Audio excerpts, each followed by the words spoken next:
குடியிருக்கும் எனது அன்பான ரசிகர்கள், ரசிகைகள், பெரியோர்கள், தாய்மார்கள், உங்கள் எல்லாருக்கும் என்னுடைய வணக்கம்.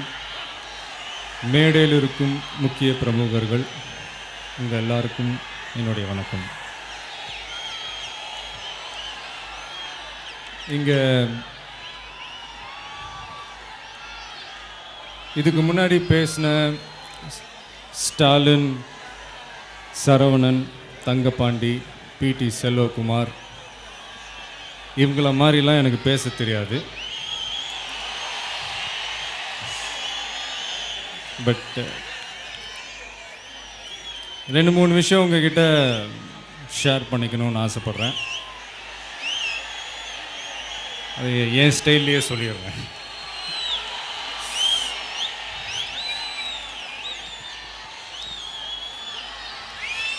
உங்கள் எல்லோரும் நினச்சி பார்க்கும் போது எனக்கு ரொம்ப சந்தோஷமாக இருக்குது. சென்னையில் நான் எந்த ஒரு நல்ல காரியம் செஞ்சாலும் அதை ஃபாலோ பண்ணி உங்கள் ஊரில் நீங்கள் செஞ்சுக்கிட்டு இருக்கீங்க. நான் ஏழைங்களுக்கு சின்னதாக ஒரு அன்னதானம் செஞ்சாலும் அதை ஃபாலோ பண்ணி உங்கள் ஊரில் செஞ்சுக்கிட்டு இருக்கீங்க. பிறந்த குழந்தைங்களுக்கு தங்க மோதிரம் போட்டால் அதையும் நீங்கள் செய்கிறீங்க. அதாவது இன்றைக்கி தங்கம் விற்கிற விலைக்கு நான் நினச்சா எத்தனை மோதிரம் வேணாலும் போடலாம். ஆனால் உங்கள் சக்தியும் மீறி ஒரு 20-30 குழந்தைங்களுக்கு நீங்கள் தங்க மோதிரம் போடுறீங்கன்னு நான் கேள்விப்படும் போது எனக்கு உண்மையிலேயே ரொம்ப ஆச்சரியமாக இருக்குது.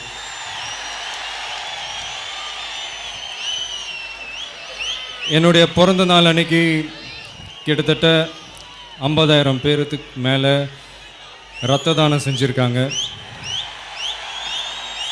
கிட்டத்தட்ட ஒரு 2,000 பேர் கண் தானம் செஞ்சுருக்காங்க.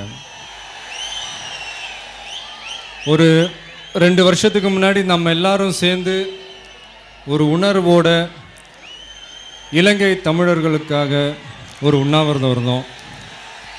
அன்னைக்கு நான் சொன்ன ஒரு வார்த்தையை நம்பி ஒரே நாளில் கிட்டத்தட்ட ஒரு 25,000 தந்தி அனுப்பிச்சிங்க ஜனாதிபதி அவர்களுக்கு. இப்போ ரீசெண்டாக பார்த்தீங்கன்னா நாகப்பட்டினத்தில்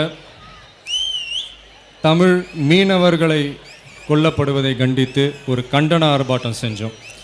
தமிழ்நாடு முழுக்க மூலை முடுக்கிலேருந்து நீங்கள் எல்லாரும் வந்து அன்றைக்கி பெஞ்ச அந்த மழையை கூட பொருட்படுத்தாமல் அந்த மழையில் நின்று நீங்கள் எல்லோரும் குரல் கொடுத்தீங்க. நீங்கள் எல்லாரும் எனக்கு கிடச்சிருக்கீங்கன்னு நினச்சி பார்க்கும்போது எனக்கு ரொம்ப பெருமையாக இருக்குது.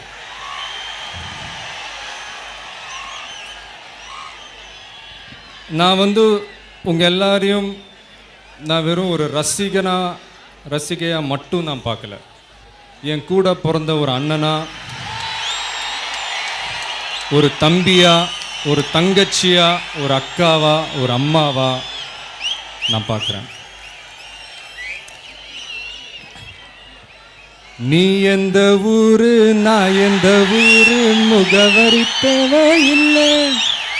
நீ என்ன உறவு, நான் என்ன உறவு, சொந்தத்தில் அர்த்தமில்லை. தொப்புள் கொடி உறவா, கட்சி கொடி உறவா, மெட்டுக்கொடி உறவா, அடக்கல்லுக்கட உறவா. உன்னை யாரோ பெத்திருக்க, என்னை யாரோ பெத்திருக்க, ஆனாலும் நீயும் நானும் அண்ணன் தம்பிட. இது டக்குன்னு தோணுச்சு அந்த பாட்டு, திருப்பாச்சி படத்தில் வர அந்த பாட்டு.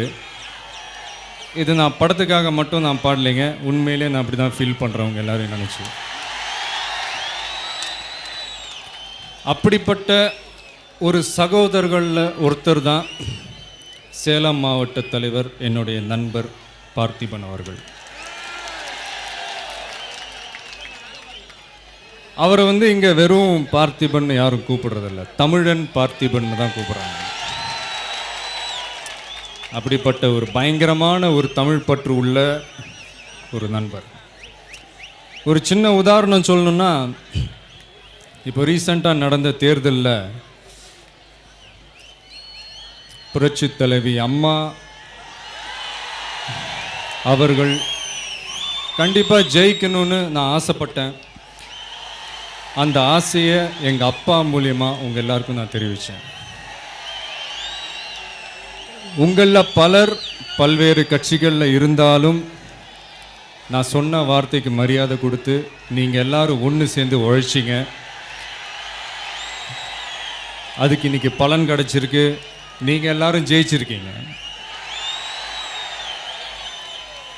அந்த தேர்தல் டைமில் எனக்கு நல்லா தெரியும் பார்த்திபன் அவர் எவ்வளவு கஷ்டங்கள், எவ்வளவு தவறான வார்த்தைகள், எவ்வளவு சிரமங்கள் வந்துச்சுன்னு தான் எனக்கு நல்லா தெரியும். ஆனால் அதையெல்லாம் பொருட்படுத்தாமல் அதிமுகவுடைய வெற்றிக்கு ரொம்பவே பாடுபட்டார்.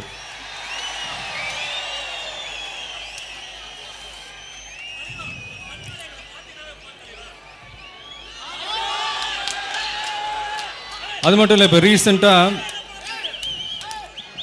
புரட்சி தலைவி அம்மா அவர்கள் இலங்கை தமிழர்களை படுகொலை செஞ்ச ராஜபக்சேவை போர் குற்றவாளி என்று கூறியதை வரவேற்று பார்த்திபன் அவர்கள்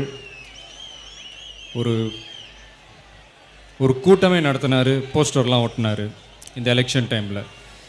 அப்படிப்பட்டவர் இந்த மாதிரி ஒரு ஃபங்க்ஷன் பண்ணணுன்ட்டு என்கிட்ட கேட்டார். கிட்டத்தட்ட ஒரு 10-15 நாள் முன்னாடி தான் இந்த ஃபங்க்ஷன் ஏற்பாடே ஸ்டார்ட் பண்ணோம். இந்த 10 நாளில் இப்படி ஒரு பிரம்மாண்டமான ஒரு ஃபங்க்ஷனை ஏற்பாடு செஞ்ச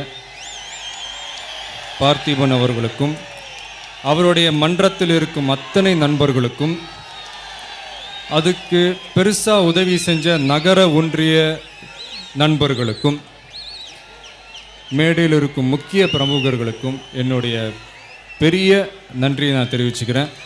பார்த்திபன் அவர்களுக்கு நான் ஒரு சின்னதாக ஒரு செயின் போடணும்னு ஆசைப்படுறேன்.